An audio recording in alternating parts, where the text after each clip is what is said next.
compatriots and guests. I thank the South Carolina Society SAR for placing their confidence in me and choosing me as state president during our 2014 Congress year. I do not take your confidence in it or this assignment lightly. I will do my best to honor that. This year, the South Carolina Society has the honor and privilege of hosting the National Congress. This has never occurred in the history of the South Carolina Society. Each of us needs to support this event so that we are seen at our best. I ask for the help and participation of each of you. If you have not put your name on the volunteer list, please do so before you leave. They're on the back table back here. We gather here today, as at every SAR event, to honor the memory and the extraordinary accomplishments of the patriots of the American Revolution. Each of us traces a direct lineage to one or more patriots who dedicated their lives, their fortunes, and their sacred honor to the task of establishing this nation against what had to be recognized as nearly insurmountable challenges. Recall for a moment your own direct ancestor and the sacrifices he or she made for the cause. As descendants of those patriots, we feel strongly about the ideals of this nation and the honest retelling of that history to present generations. By our efforts today and every day, we honor their memory and their accomplishment by fulfilling the missions of the SAR. The South Carolina Society has grown over 14% during the past 5 years and is still growing. But large numbers in membership is not the ultimate goal. We must be dedicated to purpose.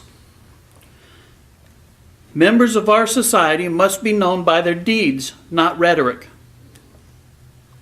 We must measure up in terms of the key purposes expressed in our SAR Constitution. We are a patriotic, historical, and educational society. As members and chapters of the SAR, we are called on to fulfill the following objectives. We are to perpetuate the memory of those who, by their services or sacrifices during the War of the American Revolution, achieved the independence of the American people, and to unite and promote fellowship among their descendants. Some of our chapters are excellent at fellowship with compatriots, and many of us could do a much better job at that. This is an important part of what we do in the SAR. We are to inspire our compatriots and the community at large with a more profound reverence for the principles of the government founded by our forefathers. Notice that it says, and the community at large. This means that in addition to what we do amongst ourselves, we are to reach outside of our chapters, outside of our membership, to the community, and inspire them with a more profound reverence of these principles. It tells us that while holding meetings and socializing within the society is important, it is not enough. We need to use our national and state SAR projects, we have many, to reach students in our schools. We also need to reach non-members and help them with their lineages so they can join. As they discover their lineage, they will also discover a dedication to the ideals that guide our efforts. We are to maintain and extend the institutions of the American freedom, and to carry out the purposes expressed in the preamble to the Constitution of our country and the injunctions of Washington in his farewell address to the American people. These are at the heart of patriotism and pride in our nation.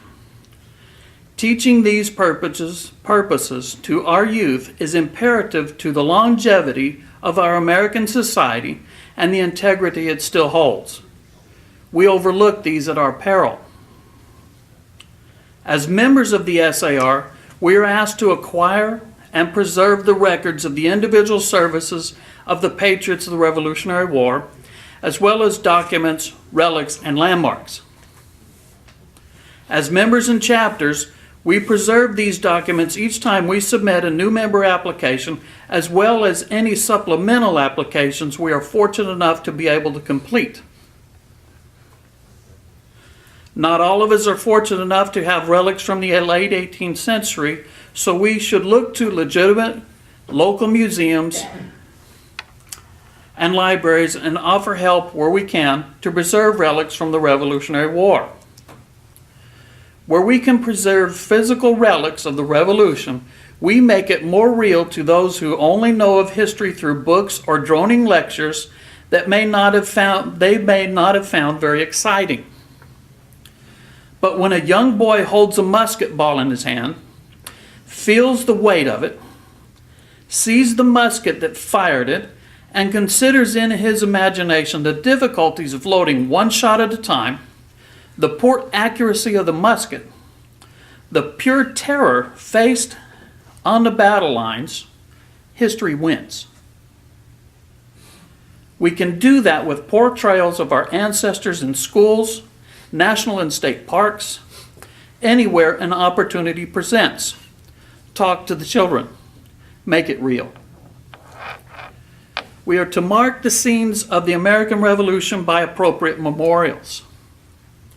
We accomplish this by placing roadside historical markers and marking patriot graves.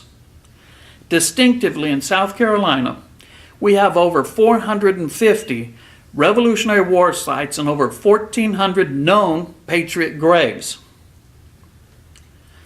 Our patriots can easily, our chapters can easily do at least 2 wreath layings and 2 or more grave markings each and every year for many years to come without duplicating a single one. A few chapters are already doing this, but I challenge each chapter in the South Carolina Society to review our Patriot Grave Database, select at least 2 graves in your area, and mark them this year. That grave represents a young man who served, who faced the fear of battle to form our nation. His descendants may not be with us, but every one of those patriot graves should be marked and honored. Another purpose of the SAR is to celebrate the anniversaries of the prominent events of the war and the Revolutionary period. This is one of the SAR's most visible and important purposes. These events are opportunities to impact the community at large and to fulfill educational goals. Several of our chapters are doing this while many struggle with it. We have leadership ready, willing, and able to help get this done in each and every chapter. If you aren't sure how to do it or have questions, please ask. Our state leaders will help you. Especially with the condition of our public schools, we must encourage historical teaching and research in relation to the American Revolution. We accomplish this in the schools with our youth programs. Available to us are the poster and brochure contests at the elementary and middle school levels. There is the night essay contest, Eagle Scout program, the ROTC medals, and enhanced ROTC award. We have the Rumba oration contest at the high school level, and we even have our own South Carolina Society SIR scholarship that is given each year. National has available to any member who asks for them the America's Heritage and Keyhole to History CDs that can be given at all grade levels. To top off the list, we have the History Teacher of the Year Award. Lastly, through all of these methods and tools I have mentioned, we fulfill the most important purpose. We foster true patriotism in those around us. It is our duty as leaders of the South Carolina Society SAR to instill certain practices in the chapters. We, here today, need to hold ourselves responsible for ensuring that the chapters are active in the communities. We need to promote the education of our youth. We must teach the history of the founding of our nation. In short, we must be about the business of the SIR. Thank you.